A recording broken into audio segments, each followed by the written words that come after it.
രാധയുടെ മൃതദേഹം ഇവിടെ നിന്ന് മാറ്റാൻ സമ്മതിക്കില്ല എന്നുള്ളത് തന്നെയാണ് നേരത്തെയും പലപ്പോഴും നമ്മൾ കണ്ടിട്ടുള്ളതാണ്. ഈ വന്യജീവി ആക്രമണം ഉണ്ടാകുന്ന സാഹചര്യങ്ങളിലൊക്കെ ഈ രീതിയിൽ പ്രതിഷേധങ്ങൾ ഉടലെടുക്കാറുണ്ട്. കാരണം അത് സ്വാഭാവികമാണ്. ജനങ്ങൾക്ക് ആശങ്കയുണ്ടാകും. ആശങ്ക ദൂരീകരിക്കുക എന്നുള്ള ഉത്തരവാദിത്തം ഈ ബന്ധപ്പെട്ട ഉദ്യോഗസ്ഥർക്ക് ഒക്കെ തന്നെയുണ്ട്. ആ രീതിയിൽ തന്നെയാണ്, ആ നിലയിൽ തന്നെയാണ് ഇപ്പോഴും അവിടെ പ്രതിഷേധം പുരോഗമിക്കുന്നത്. നമ്മൾ സൂചിപ്പിച്ചതുപോലെ തന്നെയാണ് രാവിലെ ഏതാണ്ട് 8 മണിയോടടുപ്പിച്ചാണ് രാധ അവിടേക്ക് എത്തുന്നതും ഈ രീതിയിലുള്ള ആക്രമണം ഉണ്ടാകുന്നതും. ഏതാണ്ട് 11 മണിയോടടുപ്പിച്ചാണ് ഈ രീതിയിൽ കടുവയുടെ ആക്രമണം രാധയ്ക്ക് നേരെ ഉണ്ടാകുന്നത്. ആദിവാസി സ്ത്രീയാണ്, അപ്പച്ചൻ, ഈ മേഖലയിൽ തന്നെയുള്ള അപ്പച്ചൻ എന്നയാളുടെ ഭാര്യയാണ് രാധ. ഇത്തരത്തിൽ തന്റെ ജോലി സ്ഥലത്തേക്ക് അവരെത്തുന്നു. അപ്രതീക്ഷിതമായി കടുവയുടെ ആക്രമണം ഉണ്ടാകുന്നു. അവരെ ഈ ജോലി സ്ഥലത്ത് നിന്ന് വനത്തിനുള്ളിലേക്കാണ് അവരെ ഈ കടുവ വലിച്ചു കൊണ്ടുപോകുന്നത്. പിന്നീട് തണ്ടർബോൾട്ട് സംഘങ്ങൾ നടത്തിയ പരിശോധനയ്ക്കിടയിലാണ് പാതി ഭക്ഷിച്ച നിലയിൽ രാധയുടെ മൃതദേഹം കണ്ടെത്തുന്നത്.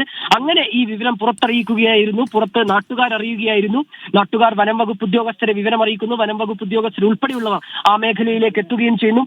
ഏതായാലും ഏറ്റവും പ്രധാനപ്പെട്ട കാര്യം, വന്യജീവി ആക്രമണത്തിൽ ഒരു ജീവൻ കൂടി കേരളത്തിൽ പൊലിഞ്ഞു എന്നുള്ളതാണ്. സംസ്ഥാനത്ത് ഒരു ജീവൻ മൃതദേഹം പുറത്തേക്ക് കൊണ്ടുവരുന്നു. തണ്ടർബോൾട്ട് സംഘങ്ങളാണ് മൃതദേഹം വനത്തിൽ നിന്ന് പുറത്തേക്ക് കൊണ്ടുവരുന്നത്. അതിന്റെ ദൃശ്യങ്ങളാണ് പ്രേക്ഷകർക്ക് കാണാൻ കഴിയുന്നത്. നേരത്തെ മന്ത്രി OR കേളു അങ്ങോട്ടേക്ക് എത്തിയിരുന്നു.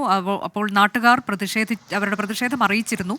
ഈ മേഖലയിൽ കടുവയുടെ സ്ഥിര സാന്നിധ്യമുള്ളതാണോ എന്നതിൽ വനം വകുപ്പ് കൃത്യമായൊരു വിശദീകരണം നൽകുന്നില്ല എന്നുള്ളിടത്തും നാട്ടുകാർക്ക് പ്രതിഷേധമുണ്ട്. നേരത്തെ ജില്ലാ പഞ്ചായത്ത് പ്രസിഡന്റ് നമ്മളോട് സംസാരിക്കുമ്പോഴും ഇതേ കാര്യം തന്നെ പറഞ്ഞിരുന്നു.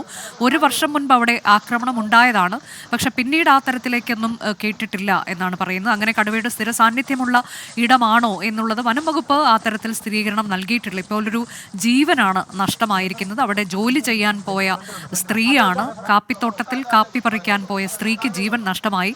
പാതി ഭക്ഷിച്ച നിലയിൽ മൃതദേഹം കണ്ടെടുത്തത് തണ്ടർബോൾട്ട് അംഗങ്ങളാണ്. അതിനുശേഷം ഇപ്പോൾ മൃതദേഹം അവിടെ നിന്ന് പുറത്തേക്ക് കൊണ്ടുവരുന്നതിൻ്റെ ദൃശ്യങ്ങളാണ് പ്രേക്ഷകർ കണ്ടുകൊണ്ടിരിക്കുന്നത്. ജനങ്ങൾ പ്രതിഷേധത്തിലാണ്. അത് സ്വാഭാവികമായി ഉണ്ടാകുന്നൊരു പ്രതിഷേധമാണ്. നേരത്തെ വനംവകുപ്പ് മന്ത്രിയോട് നമ്മൾ പ്രതികരണം ആരാഞ്ഞിരുന്നു. അദ്ദേഹം ഇത് നിർഭാഗ്യകരമായ സംഭവമാണ് എന്ന് പറയുന്നു. ഓരോ തവണയും നമ്മൾ കേൾക്കുന്നതാണ് മന്ത്രിയുടെ ഇത്തരത്തിലേക്കുള്ള വാക്കുകൾ.